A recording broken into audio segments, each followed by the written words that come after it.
Please, thank you for this unsolicited testimonial. And now, by special permission of the Commander-in-Chief, me, here is Mars' first space explorer, Colonel Cosmic.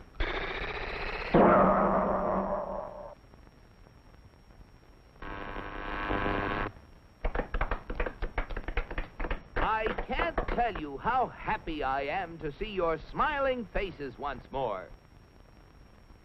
First, let me say that this trip was made possible only by our dauntless chief, Og the Magnificent, introducer of Og Power, which runs most of our industry, and inventor of Og Speed, which doubles the original Og Power. A short time ago, the master was having trouble with the state limousine. He had, of course, developed the explosive charge. But it was inclined to get a little out of hand, just slightly. And, of course, there was always the problem of friction. Parts rubbing together, heating up, and causing all sorts of trouble.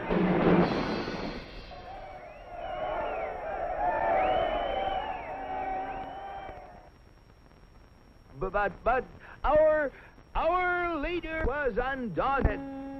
He immediately ordered our first expedition into space to bring back the secret of how other planets got their state limousines to run smoothly. The target was picked with painstaking scientific accuracy. Destination Earth. You all know with what eagerness I volunteered for the mission, and with what confidence I took off.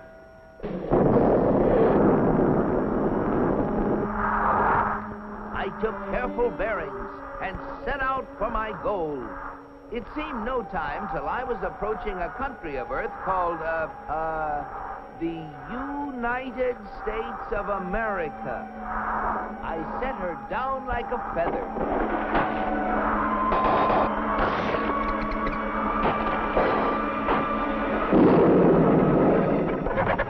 What's that, Pop? Racket! Naturally, I protected government property by making the saucer invisible. They're after the chickens, Ma! And though the natives showed great interest in me, I decided to make myself invisible too. Seeing moving lights in the distance, I headed for them. What phenomenal luck! I had landed close to what seemed to be an endless procession of state limousines. They moved quickly, and yet with fantastic smoothness. I just had to get a closer look at one of those Earthmobiles.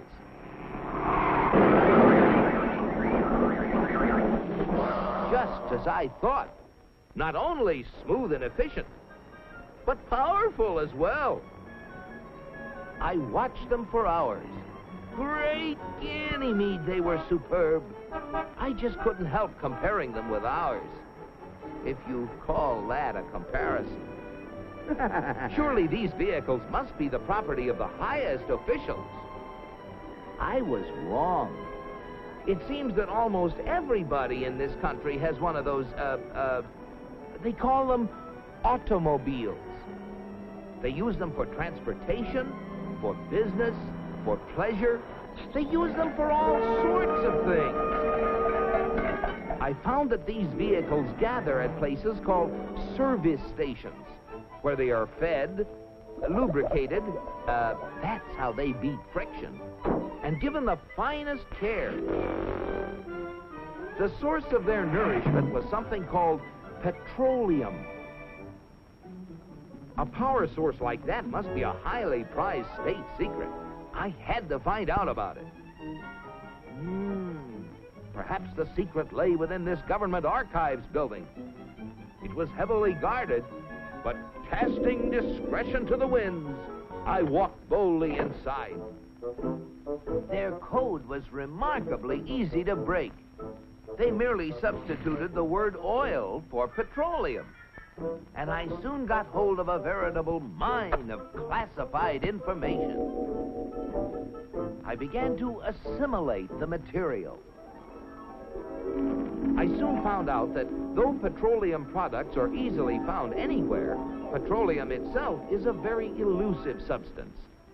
Experts have to search for it constantly in all the most likely and unlikely places with all kinds of scientific devices. When they figure they found a good spot, they drill a hole in the ground called an oil well, for almost all oil lies far beneath the surface of the earth. These wells go down thousands of feet and cost a lot of money to drill. But that's no guarantee that they're going to find oil. Matter of fact, in exploratory drilling, only 1 well in 9 finds any oil at all. Only 1 in 44 recovers enough oil to pay for itself. And only 1 in almost 1,000 makes a major discovery. Pretty big odds. Yet America's proved reserves, the oil supplies still underground, have kept increasing steadily. I couldn't imagine how this ever-increasing supply of oil was achieved until I found out that there's not just one, but thousands of oil companies, all competing with each other to discover and develop new sources of oil. For believe it or not, in the USA, anyone who is willing to risk it can drill for oil. But oil discovery is only part of the story. Once they get oil out of the ground, it has to be moved through pipelines, on ships, or in tank cars, to fantastic processing plants called refineries. Crude oil goes in, and great Jupiter, the things that come out. Gasoline, for example, the most efficient mobile power source on Earth. That was the stuff that powered all those cars and trucks. And asphalt, which makes smooth, durable roads. It seems that oil not only runs cars, it even gives them something to run on. Another oil product is the diesel fuel, which runs giant trains across the nation. In winter, fuel oil made from petroleum brings warmth and comfort to millions of homes. And still other fuels help defend America's shores and skies. From refineries also come the lubricating oils and greases that keep the wheels turning in America. But that still isn't all. Crude oil, like everything else, is made up of billions of tiny molecules. And using the magic of research, oil companies compete with each other in taking the petroleum molecule apart and rearranging it into, well, you name it, fabrics, toothbrushes, tires, insecticides, cosmetics, weed killers, a whole galaxy of things to make a better life on Earth. And you know, it isn't just oil companies that try to outdo each other, competing for the customer's dollar. The same story is true of almost every successful business enterprise in America. The result? A higher standard of living in the USA than in any other country on the whole planet. At last, the secret was mine. And now, to get proof of my discovery, smuggled past the border guards. In spite of my infinite precautions, one of them became suspicious and gave the alarm.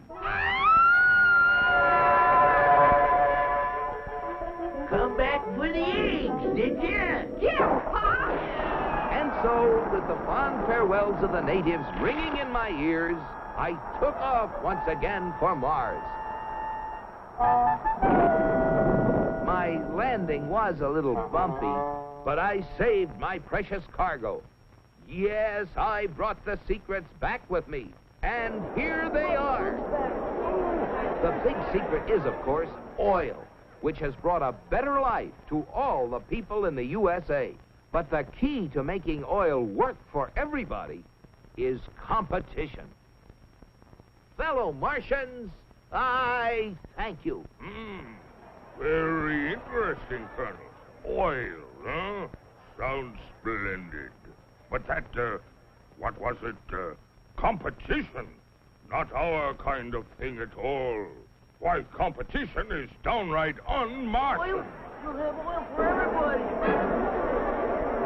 That's what we need. Oh, boy, oil.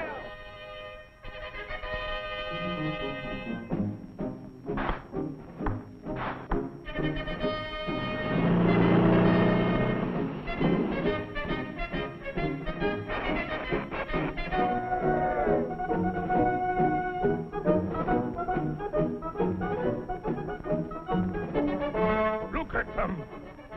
You know what this means, Cosmic? You bet I do, Og. It means that you're through. So why don't you get lost? Yes, the real secret is not only a great source of energy, but also the freedom to make it work for everybody. And if you have both of these things, any goal is possible. It's Destination Unlimited.